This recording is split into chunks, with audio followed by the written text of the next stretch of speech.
Sorry for not uploading lately. I have been very busy with school and trying to make Black Ops 4's mess of an optimization run okay on my PC, but so far, it has only been a failure. So if you're new to the channel, welcome, and for those coming back, welcome back. Make sure to join the Discord, it's the best way to get in contact with me. If you want to know more about my life and shit, follow me on Twitter. Now that all the plugs are out of the way, let's get on to the topic.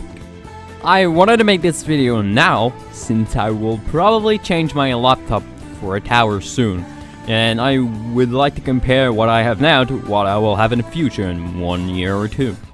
I will provide images but not any videos since I don't really have any good dedicated camera to film with, so that laptop of mine, well, how shitty is it really? Well, to tell you frankly, pretty goddamn shit. It is an MSI G782PE Stealth Pro. An edgy name for a not so edgy laptop, to be honest. The CPU is an i7 clocked at 2.5 GHz. Pretty slow for today's standards, and because it's on a laptop, overclocking is not possible, sadly. While it will be way more than enough for any apps, editing, or watching videos, old games even, any AAA games of today will chug because of it. The GPU is a 870M. That would be comparable to the GT 670, a card from 6 years ago. But it does have 6 GB of VRAM weirdly, so even if the actual performance will be very subpar on recent games, it'll still be able to play almost any games with the Ultra Textures option simply because it has 6 GB of VRAM, and textures only take VRAM, so yeah, everything is set up low except like the textures. So like the lighting is shit, everything looks shit except the textures that looks super crisp. Now for the rest. It has 4 USB ports, which is good for a laptop, a headphone jack, the audio and mic jack combo, the 2 mini HDMI ports, or I think mini display port. I don't even know, I've never used them, I've never seen anyone use them, so yeah. A full-size HDMI, of course, Ethernet, an SD card reader, and finally a locking system. Cause, you know, everyone needs this, and every laptop has one because, like, yeah, everyone uses it, of course. It has a pretty good 1080p screen, IPS, of course, a 17-inch one since I have the 17-inch model of this laptop. The keyboard is actually pretty comfortable to type on. Of course, it's not mechanical or anything, but it does have a bit more travel than most laptops, and of course, it has a backlight system. Yes, it is RGB, but you can't really get that bright with it, and you don't really have any cool rainbow effects, sadly. So now that you know everything about my laptop, which is of course the main part of any setup, let's talk about everything around it. This is an old screen made by ViewSonic. They do not exist anymore, sadly, if you're wondering. It's a 16:10 monitor with a resolution of 900p that I overclocked from 60 to 85 Hz. I have been using it for the past 3 months, and it has been working perfectly fine. The only problem I have is the low resolution makes everything look a bit soft, and the aspect ratio being 16:10 and not 16:9 kind of pisses me off when it comes to recording footage, since, as you know, all YouTube videos are in 16:9, so I gotta cut the top and bottom, so it cuts the HUD and it's kind of weird looking.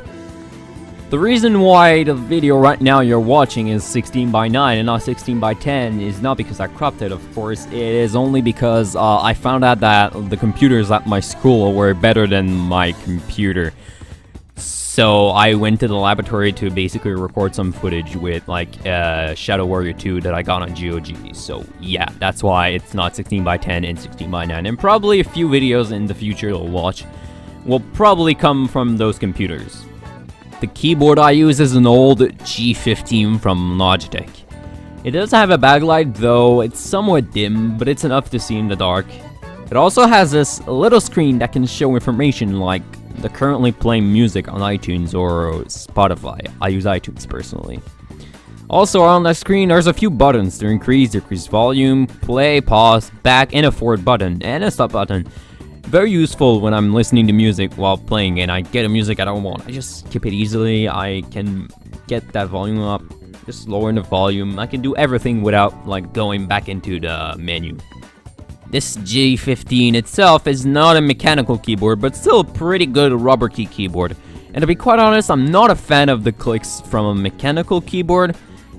And the mouse that I use is from a Chinese company called Anker. Not the same Anker that makes the headphones and the power bricks. It's another company called Anker. The mouse itself does not feel that bad to hold, and you can put some weights. I just don't, since I prefer my mouse being lightweight. The mousepad I use is a binder. No, I'm not kidding. I use a plastic binder taped onto the table. It would seem like a bad idea, but to be quite honest, it works just fine. Sure, it's not as good as a dedicated mousepad, but it works. Great DIY mousepad if you're in a pinch, by the way. The headset that I use is the Arctis 7, I think, from SteelSeries. This is the closest thing I got to a rainbow effect RGB lighting in all of my setup. It plugs in either via USB or headphone jack, but I basically only use it USB since it gives better audio quality and especially better mic quality. But even while it is a super good mic and I could totally use it to make my videos, the actual mic that I use for recording YouTube videos is the Scarlett 2i2. Really, this is supposed to be a mic used for music producers and it costs more than $300. But I didn't pay for it, of course. It was, well, passed to me, since the person that had it literally never used it and got it as a gift. This was all of my PC stuff. Now let's get onto the console stuff. Under my desk, apart from the big mess of cables, there are my 3 consoles. The original Xbox One, the original PS4, and the Nintendo Switch. They are all connected to this normal 1080p 60Hz monitor. This one really has nothing special, really no overclocking or anything, since I just use it for my consoles, and consoles don't need over 1080p 60fps anyways.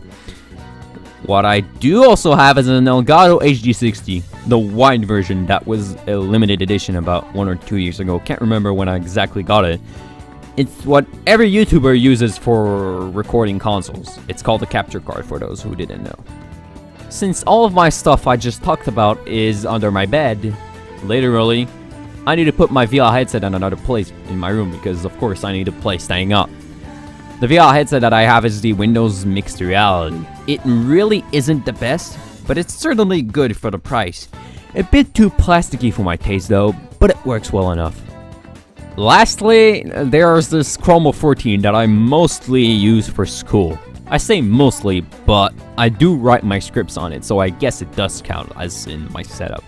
I'm also making the review for this computer, so to be sure to subscribe to know when that comes out.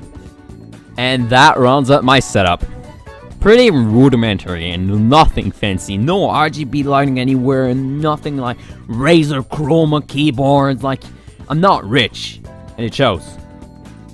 But as I said, I want to compare it, what I have now, to what I have in the future, and see how far I've gotten. So if you liked it, just click that like button. It would really help the channel. Subscribe it, and I'll see you in the next one.